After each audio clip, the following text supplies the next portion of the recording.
What will 5395 do?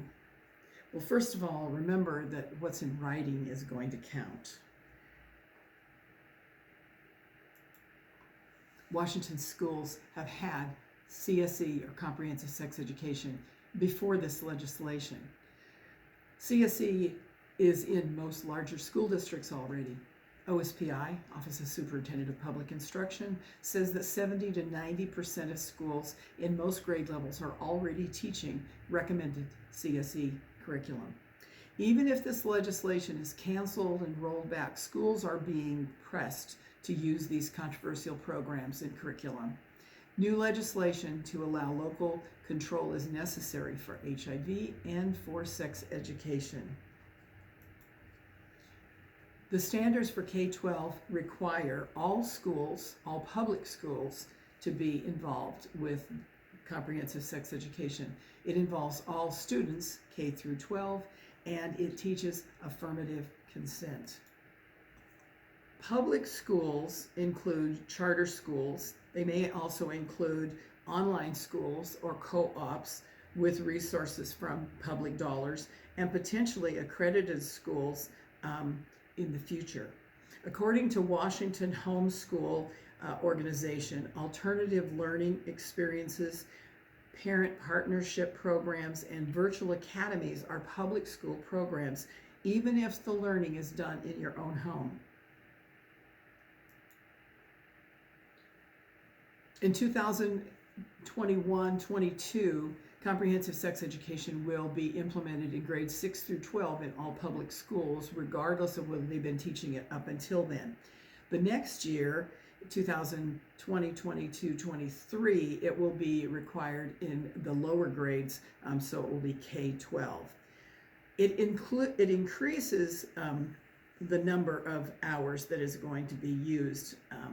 This is a short time frame for schools to do program adoption, so they may use those curriculum that are already on the list. 5395 adds about 60 or more hours of sex education to a student's school career. In addition to medical and scientific accuracy and age appropriateness, these curricula must be inclusive for the protected class students. According to state law, this is a protected class. Sexual orientation includes a wide variety. The question is, what additional information do various genders need? Is this normalizing behaviors that have much greater health risks? Revisions. Periodically, the superintendent will review and revise as necessary all the materials. OSPI can revise the standards without notification. That has been done under the Healthy Youth Act from 2008, and it allows it to be done now annually. Under 5395, schools can use anything as long as it's comprehensive. If it's developed by a local school district, it still has to be comprehensive sex education. Parents can opt out. It's possible.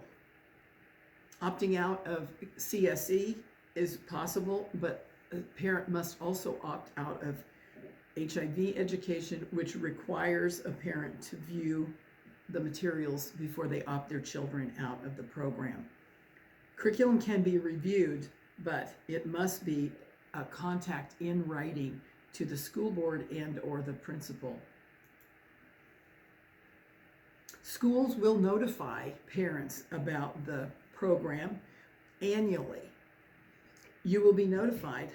It may be or may not be in writing, however. The school will choose the method somewhere during the school year, not necessarily just before the program.